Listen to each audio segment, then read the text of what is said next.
Hi hello friends, ಎಲ್ಲರಿಗೂ ನಮಸ್ಕಾರ. ರೇಖಾ talent ಚಾನಲ್ಗೆ ಎಲ್ಲರಿಗೂ ಸ್ವಾಗತ. ಹೊಸದಾಗಿ ನಮ್ಮ ಚಾನಲ್ ನೋಡ್ತಾ ಇದ್ದರೆ ಈಗಲೇ ಸಬ್ಸ್ಕ್ರೈಬ್ ಮಾಡ್ಕೊಳ್ಳಿ. ಇವತ್ತು ಬಂದ್ಬಿಟ್ಟು ಇಟ್ಸಿ ಬಿಟ್ಸ್ದು ಪಾರ್ಟ್ 1 ಪಾರ್ಟ್ 2 ಶಾಪ್ ವಿಡಿಯೋ ನೀವು ನೋಡಿರ್ತೀರ. ಆದರೆ ಆ ಶಾಪ್ಗೆ ಹೋದಾಗ ನಾನು ಏನೇನು ತೊಗೊಬಂದೆ ಅನ್ನೋದನ್ನ ನಿಮ್ಮ ಜೊತೆ ಶೇರ್ ಮಾಡ್ತಾಯಿದ್ದೀನಿ.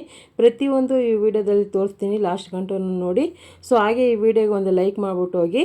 ಸೊ ಇಲ್ಲಿ ನೋಡ್ತಾ ಇರ್ಬೋದು, ಸ್ಟೆನ್ಸಲ್ಲು ಮತ್ತು ಟ್ರಾನ್ಸ್ಪರೆಂಟ್ ಸ್ಟಿಕ್ಕರ್ ತೊಗೊಂಡಿದ್ದೀನಿ. ತುಂಬಾ ವೆರೈಟಿ ಆಫ್ ಇದೆ. ನಾನು ಆನ್ಲೈನಲ್ಲಿ ತರಿಸಿದಾಗ ಎಷ್ಟು ರೇಟ್ ಇರುತ್ತೆ, ಸೊ ಇಲ್ಲಿ ಅಂಗಡಿಯಲ್ಲಿ ಹೋಗಿ ತೊಗೊಂಡಾಗ ತುಂಬಾ ಕಡಿಮೆ ರೇಟಿಗೆ ಸಿಕ್ತು. ಆನ್ಲೈನಾದರೆ 2 ಐಟಮ್ 3 ಐಟಮ್ ತೊಗೋಬೇಕಾಗುತ್ತೆ ಒಂದೇ ಥರದ್ದು. ಆದರೆ ಅಂಗಡಿಯಲ್ಲಾದರೆ ಒಂದು ಶೀಟೇ ತೊಗೋಬೋದು. ಇದು ಡೆಕೋ ಪೇಪರ್, ಇದರಲ್ಲೂ ಕೂಡ ತುಂಬಾ ಮಾಡಲ್ ಇತ್ತು. ಸೊ ಈ ಪೇಪರ್ಗಳು ಸ್ಟಿಕ್ಕರ್ಗಳನ್ನ ಇಟ್ಕೊಂಡು ಯಾವ ರೀತಿ ಕ್ರಾಫ್ಟ್ ಐಡಿಯಾ ಮಾಡೋದಂತ ಮುಂದಿನ ಬರುವಂಥ ವೀಡಿಯೋದಲ್ಲಿ ತೋರಿಸ್ತೀನಿ. ಸೊ ಇದಂತೂ ಕೆಲವೊಂದು ಗಿಫ್ಟ್ ಕಾರ್ಡ್ಗಳು ಮತ್ತು ಈ ಥರ ಒಂದು ಶೀಟ್ಗಳಲ್ಲಿ ಬ್ಯಾಗ್ ಕೂಡ ಮಾಡ್ಬೋದು ರಿಟರ್ನ್ ಗಿಫ್ಟಾಗಿ. ಸೊ ಈ ಥರ ವೆರೈಟಿ ಆಫ್ ಪೇಪರ್ ಕಲೆಕ್ಷನೇ ಒಂದು ಇದು ಫುಲ್ ಇದೆ. ನೀವೇ ನೋಡಿರ್ತೀರ ಶಾಪ್ ವಿಡಿಯೋ. ಆ ಪೇಪರ್ ಕಲೆಕ್ಷನ್ಗೆ ಒಂದು ರೂಮ್ ಥರ ಇಟ್ಟಿದ್ದಾರೆ. ಎಷ್ಟು ಮಾಡಲ್ ಇತ್ತಂದರೆ ಹೇಳೋಕ್ಕೆ ಆಗೋದಿಲ್ಲ. ಸೊ ಇದು ಕೂಡ ಅಷ್ಟೇ, ಒಂದು ಸ್ಕ್ರಾಪ್ ಬುಕ್ ಬೇಕಾಗಿರುವಂಥ ಒಂದು ಸೈಜ್ದು ಬುಕ್ ತೊಗೊಂಡಿದ್ದೀನಿ. ಮತ್ತು ಜರ್ನಲ್ ಆರ್ಟು ನನಗೆ ತುಂಬಾ ಇಷ್ಟ ಆಗಿಬಿಟ್ಟಿದೆ. ಇವಾಗಂತೂ ತುಂಬಾ ನಾನು ಕೂಡ ಮಾಡಬೇಕಂತ ಅನಿಸ್ತಾ ಇದೆ. ಸೊ ನೀವು ಕೂಡ ನೋಡಿರ್ತೀರ, ಕೆಲವೊಂದು ಶಾರ್ಟ್ ವಿಡಿಯೋಗಳಲ್ಲಿ ಹಾಕಿರ್ತೀನಿ. ಸೊ ಅದೊಂದು ಡೈರಿ ತೊಗೊಂಡಿದ್ದೀನಿ. ಮತ್ತು ಇದು ಇಯರಿಂಗ್ಸ್ದು ಮಾಡೋವಂಥದ್ದು. ಹಾಗೆ ಟೇಪ್ ತೊಗೊಂಡಿದ್ದೀನಿ. ಮತ್ತು ಇದು ಕೂಡ ಅಷ್ಟೇ, ಟೇಪು ಮತ್ತು ಸಾಫ್ಟಾಗಿರುವಂಥ ಪ್ಯಾಸ್ಟಲು. ಮತ್ತು ಇದು ಟಿಶ್ಯೂ ಪೇಪರು. ಇದರಲ್ಲಿ ತುಂಬ ವೆರೈಟಿ ಆಫ್ ಮಾಡಲ್ ಇತ್ತು. ಇದು ಕೂಡ ಇಟ್ಕೊಂಡು ನಾವು ಕ್ರಾಫ್ಟ್ ಐಡಿಯಾಸ್ ಮಾಡ್ಬೋದು. ಸೊ ಒಂದು ಮನೆಗೆ ಬೇಕಾಗಿರೋಂಥ ಡೆಕೋರೇಷನ್ ಆಗಿರ್ಬೋದು, ಅಥವಾ ನೀವೇನಾದರೂ ಬಿಸ್ನೆಸ್ ಮಾಡ್ತೀರಾ, ಕ್ರಾಫ್ಟ್ ಬಿಸ್ನೆಸ್ ಅಂದರೆ ಕೂಡ ಇದೆಲ್ಲ ನಿಮಗೆ ಯೂಸ್ ಆಗುವಂಥದ್ದೇ. ಸೊ ಇದು ಕೂಡ ಅಷ್ಟೇ, ಒಂದು ಕಾರ್ಡ್ ಬಂದ್ಬಿಟ್ಟು ಸ್ಕ್ರಾಪ್ ಬುಕ್ ಮಾಡೋದಕ್ಕೆ. ಮತ್ತು ಈ ಥರ ಒಂದು ಶೀಟ್ಗಳು ತೊಗೊಂಡಿದ್ದೀನಿ, ಫೋಮ್ ಶೀಟ್ಗಳು. ಸೊ ಫೋಮ್ ಶೀಟಲ್ಲಿ ಕೂಡ ತುಂಬಾ ವೆರೈಟಿ ಆಫ್ ಇದೆ. ಮತ್ತು ನಿಮಗೆ ತೆಳು ಬೇಕಾ ದಪ್ಪ ಬೇಕಾ ಎಲ್ಲ ಥರದ್ದು ಸಿಗುತ್ತೆ. ಮತ್ತು ಇವಾಗ ತೋರಿಸ್ತಾ ಇರೋದೆಲ್ಲ ಸ್ಟಿಕ್ಕರ್ ಕಲೆಕ್ಷನು. ಇದೆಲ್ಲ ಬಂದು 3D ಎಫೆಕ್ಟ್ದು. ಸೊ ಇದೆಲ್ಲ ಅವರೇ ಶಾಪಲ್ಲೇ ಅವರೇ ಪ್ರಿಪೇರ್ ಮಾಡಿ ಇಟ್ಟಿರ್ತಾರೆ. ಅದಕ್ಕೆ ಅದು ತುಂಬಾ ನೋಡೋಕ್ಕೆ ಒಂದು 3D ಲುಕ್ಕಲ್ಲಿರುತ್ತೆ. ಇದನ್ನೆಲ್ಲ ಇಟ್ಕೊಂಡು ನಾವು ಯಾವ ರೀತಿ ರಿಟರ್ನ್ ಗಿಫ್ಟ್ ಐಡಿಯಾಸ್ ಮಾಡ್ಬೋದು, ಸ್ಕ್ರಾಪ್ ಬುಕ್ ಮಾಡ್ಬೋದು, ಫ್ರಿಜ್ಜು ಮ್ಯಾಗ್ನೇಟ್ ಮಾಡ್ಬೋದು, ಅದೆಲ್ಲ ತೋರಿಸ್ಕೊಡ್ತೀನಿ. ಹಾಗೆ ಇನ್ನು ಉಳಿದಿರೋದೆಲ್ಲ ಬೇಸಿಕ್ ಐಟಮ್ಗಳು ತೊಗೊಬಂದಿದ್ದೀನಿ. ಇದು ವಾಟರ್ ಕಲರ್ ಪೇಪರು ಮತ್ತು ಕ್ಯಾನ್ವಾಸ್ ಬೋರ್ಡ್ ತೊಗೊಂಡಿದ್ದೀನಿ. ಕ್ಯಾನ್ವಾಸ್ ಬೋರ್ಡಲ್ಲೂ ತುಂಬಾ ವೆರೈಟಿ ಆಫ್ ಮಾಡಲ್ಗಳಿದ್ದಾವೆ.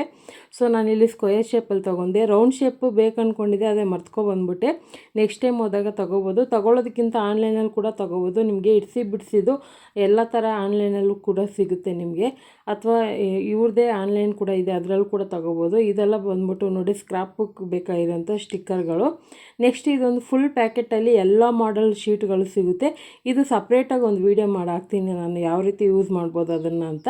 ಆಮೇಲೆ ಇದು ನೋಡಿ ಯೆಲ್ಲೋ ಕಲರ್ದು, ಇದು ಫುಲ್ಲುದು ರಿಟರ್ನ್ ಗಿಫ್ಟ್ಗೆ ಕಾರ್ಡ್ ಮಾಡೋದಕ್ಕೆ ಅಥವಾ ಗಿಫ್ಟ್ ಕಾರ್ಡ್ ಮಾಡೋದಕ್ಕೆ, ಕೆಲವೊಂದು ಕ್ರಾಫ್ಟ್ಗೆ ಕೂಡ ಇದನ್ನು ಯೂಸ್ ಮಾಡ್ಕೋಬೋದು ನಾವು, ಹೋಮ್ ಡೆಕ್ಕರ್ಗೆ. ಸೊ ಅದೊಂದು ತೊಗೊಂಡೆ. ಹಾಗೆ 2 ಕಲರ್ ಪೇಂಟು ಮತ್ತು ಇದು ಡೆಕೋ ಪೇಪರ್ದು ಇದು ಗ್ಲೂ ಬಂದು ತೊಗೊಂಡಿದ್ದೀನಿ, ಗ್ಲೋಸಿದು ಮ್ಯಾಟ್ ಫಿನಿಶಿಂಗ್ದು. ಹಾಗೆ ಜೆಸೋ, ನಾವೆಲ್ಲ ಕ್ರಾಫ್ಟ್ಗೂ ಜೆಸೋ ಯೂಸ್ ಮಾಡಲೇಬೇಕು. ಪೇಂಟ್ ಬ್ರಷು ತುಂಬಾ ವೆರೈಟಿ ಆಫ್ ಇತ್ತು. ಪ್ರೊಫೆಷನಲ್ ಅವರು ಯೂಸ್ ಮಾಡೋವಂಥ ಕಾಸ್ಟ್ಲಿ ಬ್ರಷ್ ಎಲ್ಲ ಇತ್ತು. ಹಾಗೆ ವುಡೊಂದು ಈ ಥರ ರೌಂಡ್ ಇದಿತ್ತು, ದೊಡ್ಡದು ಚಿಕ್ಕದು ಎರಡೂ ತೊಗೊಂಡಿದ್ದೀನಿ. ಕೆಲವೊಂದು ಹೆಸರುಗಳೇ ಗೊತ್ತಿಲ್ಲ ನನಗೆ, ಅದನ್ನು ನಾನು ನೋಡಿ ತೊಗೊಬಂದಿದ್ದೀನಿ. ಇದು chalk paint, first time try ಮಾಡೋದ್ರಿಂದ ನಾನು ಚಿಕ್ಕದು ತೊಗೊಬಂದಿದ್ದೀನಿ. ಇದು ಫ್ರಿಜ್ ಮ್ಯಾಗ್ನೆಟು ಸಮೇತ ಬಂದಿದೆ. ಇದು ಇಟ್ಕೊಂಡು ನಾವು ಗಿಫ್ಟ್ ಐಡಿಯಾಸ್ ಮಾಡ್ಬೋದು, ಖಂಡಿತ ತೋರಿಸ್ತೀನಿ. ಮತ್ತು ಹಬ್ಬಗಳಲ್ಲಿ ವಿಶೇಷ ದಿನಗಳಲ್ಲಿ ಡೆಕೋರೇಷನ್ ಮಾಡೋದಕ್ಕೆ ಈ ಥರ ಎಲೆ ಪೇಂಟ್ ಹುಡುಕ್ತಾ ಇರ್ತೀರಾ. ಸೊ ಖಂಡಿತ ಈ ಥರ ಶಾಪಲ್ಲಿ ನಿಮಗೆ 3 ಸೈಜಲ್ಲಿ ಸಿಗುತ್ತೆ. ನಾನು ಮೀಡಿಯಮ್ ಸೈಜ್ ತೊಗೊಬಂದು ಅದರಲ್ಲಿ ಯಾವ ರೀತಿ ಮಾಡೋದಂತ ತೋರಿಸ್ತೀನಿ. ಇದು ಅಷ್ಟೇ ಕ್ಯಾನ್ವಾಸ್ ಬೋರ್ಡ್ ಪೇಂಟಿಂಗ್ ಸ್ಟ್ಯಾಂಡು. ಹಾಗೆ ಇದು ಪೆನ್ಸಿಲ್ ಆರ್ಗನೈಸರ್, ಪೆನ್ ಆರ್ಗನೈಸರ್ದು ಬಾಕ್ಸ್ ಇದು. ಹಾಗೆ ಇನ್ನು ತೋರಿಸೋವಂಥದ್ದೆಲ್ಲ MDFದು ಡಿಸೈನ್ದು ಏನೇನಿದೆ ಅದೆಲ್ಲ ಮಾಡೆಲ್ ತೊಗೊಬಂದಿದ್ದೀನಿ. ಪ್ರತಿಯೊಂದು ಒಂದೊಂದು ಪೀಸ್ಗಳು ತೊಗೊಬಂದಿದ್ದೀನಿ ಎಕ್ಸ್ಟ್ರಾನೇ ನಾನು. ಸೊ ಇದರಲ್ಲಿ ಎಲ್ಲ ಥರ ಸೈಜು, ಎಲ್ಲ ಥರ ಡಿಸೈನಲ್ಲೂ ಸಿಗುತ್ತೆ. ಸೊ ಕೆಲವೊಂದು ರೇಟ್ ತೋರಿಸ್ತಾ ಇದ್ದೀನಿ, ಕೆಲವೊಂದು ನಿಮಗೆ ಝೂಮ್ ಹಾಕಿ ನೋಡ್ಕೊಳ್ಳಿ, ಅಥವಾ ನಿಮಗೆ ಗೊತ್ತಾಗೋದ್ರಿಂದ ನೀವು ಆನ್ಲೈನಲ್ಲಿ ಕೂಡ ಚೆಕ್ ಮಾಡ್ಕೋಬೋದು. ತುಂಬಾ ನಮ್ಮ ಬಜೆಟ್ಗೆ ಬೇಕಾಗಿರೋ ಥರನೇ ಸಿಗುತ್ತೆ. ಎಲ್ಲ ಥರ ಮಾಡಲ್ ಸಿಗುತ್ತೆ. ಪ್ರತಿಯೊಂದರಲ್ಲೂ ಒಂದೊಂದು ಪೀಸ್ ತೊಗೊಬಂದಿದ್ದೀನಿ. ಇನ್ನೂ ಕೆಲವೊಂದು ಐಟಮ್ಗಳಿದ್ದಾವೆ, ಆದರೆ ತೊಗೊಂಡಿಲ್ಲ. ಸದ್ಯಕ್ಕೆ ಇಷ್ಟೇ ಸಾಕು ಅಂತ ತೊಗೊಬಂದಿರೋದು. ಸೊ ಇದು ನೋಡಿ MDFದು ಪ್ಯಾನಲ್ ಇದು ಬೋರ್ಡು. ಸೊ ಇದೊಂದು ಕೀ ಹೋಲ್ಡ್ರ್ ಮಾತ್ರ, ಇದೊಂದೇ ಸ್ವಲ್ಪ ದೊಡ್ಡದು ಅಂದ್ಕೊಳ್ಳಿ, ಇದೊಂದೇ ತೊಗೊಂಡು ಬಂದಿರೋದು. ತುಂಬ ಇನ್ನೂ ವೆರೈಟಿ ಆಫ್ ಮಾಡಲ್ ಇದೆ. ಸೊ ಇಲ್ಲಿಗೆ ಈ ವಿಡಿಯೋನ ಕಂಪ್ಲೀಟ್ ಮಾಡ್ತಾ ಇದ್ದೀನಿ. ಖಂಡಿತ ಈ ವಿಡಿಯೋ ನಿಮಗೆಲ್ಲ ಇಷ್ಟ ಆಗಿರುತ್ತೆ ಅಥವಾ ಯೂಸ್ಫುಲ್ ಆಗಿದ್ರೆ ಅಥವಾ ನಿಮ್ಗೆ ಇದರಲ್ಲಿ ಯಾವ್ದು ಇಷ್ಟ ಅಂತ ಕಮೆಂಟಲ್ಲಿ ತಿಳಿಸಿ, ಅಥವಾ ಇದರಿಂದ ಯಾವ ರೀತಿ ಕ್ರಾಫ್ಟ್ ಐಡಿಯಾ ಮಾಡ್ಬೋದು ಅಂತ ಐಡಿಯಾ ಇದ್ರೂ ಕೂಡ ತಿಳಿಸಿ. ಈ ವಿಡಿಯೋ ಇಷ್ಟ ಆಯ್ತು ಅಂದರೆ ಲೈಕ್ ಮಾಡಿ, ಶೇರ್ ಮಾಡಿ, ಕಮೆಂಟ್ ಮಾಡಿ, ಸಬ್ಸ್ಕ್ರೈಬ್ ಮಾಡಿ. Thank you for watching. Bye.